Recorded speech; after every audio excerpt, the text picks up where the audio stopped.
Bismillahirrahmanirrahim. Assalamualaikum warahmatullahi wabarakatuh.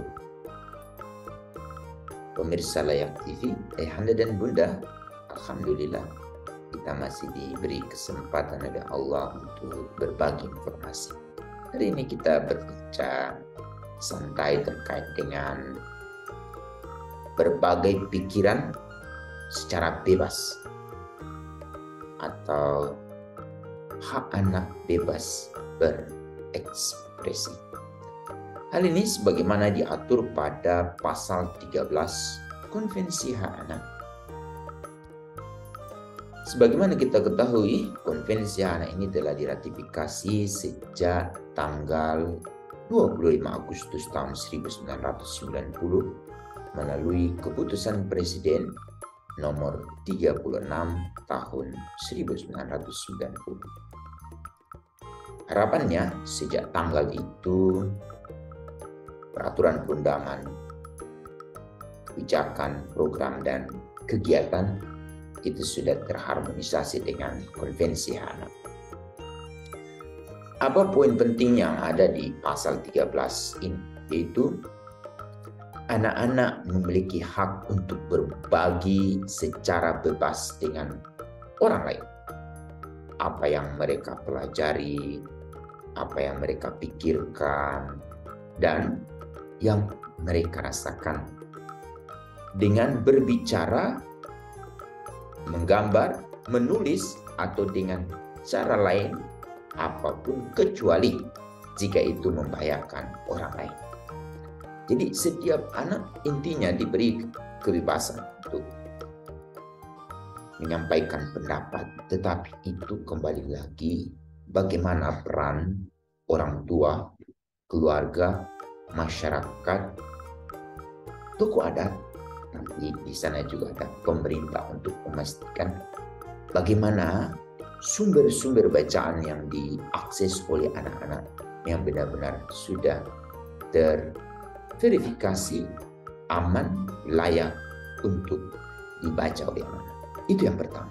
Yang kedua adalah kita harus memastikan setiap hari anak itu hanya merasakan pengalaman-pengalaman yang menjunjung tinggi harkat dan martabat dirinya.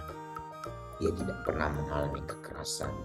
Dia tidak pernah mengalami perendahan martabat oleh siapapun yang ada di sekitar dia. Dia diberi ruang yang kondusif untuk dia selalu melakukan hal-hal yang terbaik untuk diri dia dan juga bermanfaat untuk orang lain. Tapi yang jadi penting juga ini adalah bagaimana kita selalu menjaga perasaan anak. Perasaan anak saat menyampaikan apa yang dia sampaikan, lalu kemudian apa yang dia tulis, ini juga menjadi penting. Tetapi kita selalu ingatkan pada anak-anak bahwa kita bebas berekspresi, tapi ada batasan-batasan. Jangan sampai ada orang yang tersinggung. Dan jangan sampai apa yang kita ungkapkan atau apa yang kita tuliskan, kita tweetkan melalui Twitter, melalui Instagram, Facebook, atau WhatsApp, dan itu meresahkan. Dan jangan sampai ada orang yang terganggu. Ini kita akan berhadapan dengan peraturan perundangan yang juga merupakan akumulasi dari reaksi masyarakat yang kemudian pemerintah bersama DPR itu dituangkan dalam Undang-Undang ITE. Yang pertama sekali itu nomor 11 tahun 2008 yang kemudian mengalami perubahan menjadi Undang-Undang nomor 19 tahun 2016 tentang perubahan atas Undang-Undang nomor 11 tahun 2008 tentang transaksi informasi komunikasi.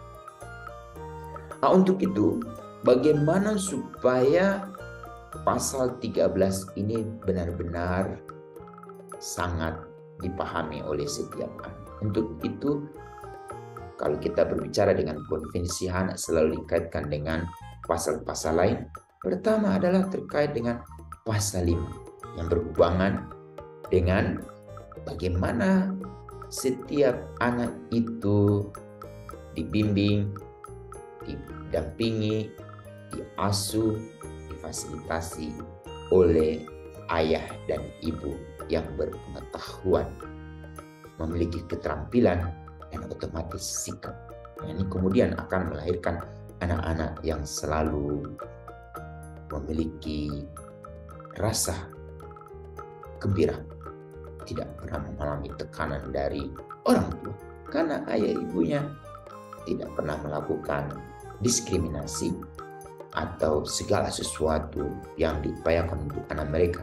Selalu ada ada nggak kepentingan terbaik bagi mereka di sana. Tapi yang lebih penting juga adalah orang tua selalu mendengarkan pandangan anak. Ini ibu bapak menjadi sangat penting kalau kita menginginkan anak yang tumbuh dan berkembang, lalu dia ingin berbagi pikiran secara bebas, itu tergantung dari ayah ibunya. Itu yang pertama. Yang kedua adalah anak diberi kebebasan untuk berorganisasi.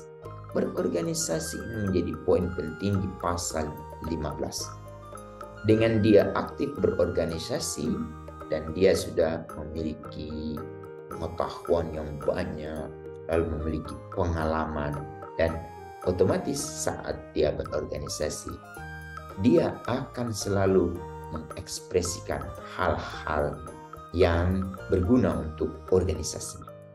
Dan dia selalu mempertimbangkan bahwa jangan sampai ada orang tersinggung dari apa yang dia ucapkan, apa yang dia sampaikan, atau apa yang dia tuliskan. Ini menjadi poin penting. Lalu yang menjadi hal yang sangat menentukan ibu bapak, kebebasan anak untuk berekspresi itu juga tergantung pada pasal 17. Bagaimana kita memastikan bahwa anak-anak kita itu selalu terakses dengan informasi yang layak anak, yang bersumber dari berbagai media. Untuk itu,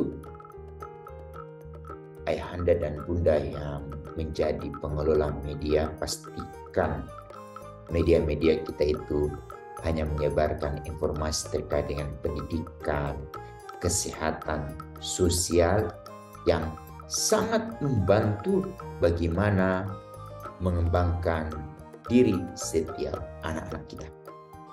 Dengan kita memiliki rasa tanggung jawab kepada perkembangan anak, insya Allah ibu bapak saat akan mengemas berbagai informasi atau berbagai produk media itu selalu memperhatikan kepentingan terbaik bagi anak, tapi dengan selalu menegakkan prinsip non-diskriminasi. Ini menjadi penting. Hal lain yang sangat terkait dengan kebebasan berekspresi ini juga tergantung dari tujuan pendidikan dari negara kita. Ini yang menarik ibu bapak. Hal yang diharapkan dari pasal 29 Konvensi Hak Anak yaitu akan lahir anak-anak yang memiliki karakter yang kemudian mereka selalu menghargai hak asasi setiap temannya, dan yang menjadi penting mereka sangat menghormati orang tua. Tidak cukup hanya orang yang melahirkan dan membesarkan mereka, tapi siapapun yang orang tua di sekitar mereka itu, mereka ada rasa hormatnya. Tapi yang menjadi hal yang perlu kita garis bawahi, lahir dari institusi pendidikan adalah anak-anak yang memiliki rasa hormat kepada identitas diri dia, bangsa dia, tapi yang menjadi penting adalah dia selalu memiliki rasa hormat terhadap keunggulan suku bangsa yang lain dan negara-negara yang ada di dunia. Sehingga nanti lahir anak-anak yang pada saat dia berbicara, pada saat dia menulis, itu selalu menjaga perasaan orang lain dalam rangka untuk memperkokoh persatuan. Nah, ini Ibu Bapak menjadi catatan penting. Kemudian ini yang juga harus selalu kita perhatikan, bahwa anak-anak memiliki kebebasan berekspresi. Tidak cukup hanya anak-anak yang ada di kelompok mayoritas, tapi juga harus kita perhatikan bagaimana pemenuhan hak anak ini terjadi pada mereka yang ada di kelompok minoritas. Ini juga menjadi sangat penting untuk selalu kita ciptakan ruang yang kondusif. Di sana ada rasa keadilan dan menciptakan ruang yang sama untuk setiap anak-anak yang ada di mana kita berada.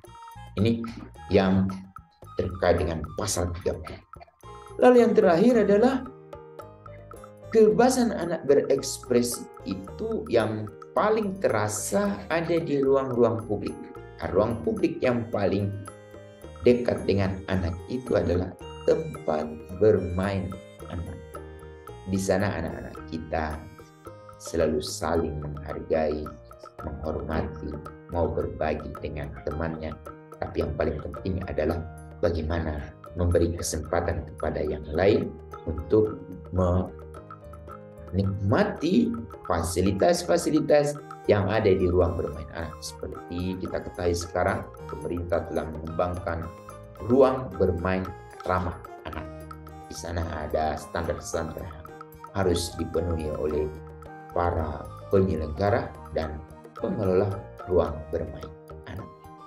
Begitu juga dengan tempat-tempat rekreasi, ada ruang ekspresi yang menjadi penting juga bagi mereka. Tetapi yang paling penting juga menjadi ruang ekspresi anak itu adalah pada fasilitas-fasilitas, kegiatan-kegiatan budaya dan seni. Dan ini yang ke depan menjadi sebuah harapan bagi kita, bahwa banyak tempat-tempat bagi seorang anak untuk selalu mengekspresikan hal-hal yang positif, dan dia selalu menghindarkan jangan sampai apa yang keluar dari mulut dan tangan dia itu tidak boleh menyinggung orang lain, tidak boleh meresahkan, apalagi sampai mengganggu ketertiban umum. Siapa lagi yang akan menciptakan ini kalau bukan kita orang dewasa, untuk memastikan hak-hak anak ini benar-benar terpenuhi sebagaimana amanah Konvensi Anak pasal 13. Demikian, Assalamualaikum warahmatullahi wabarakatuh.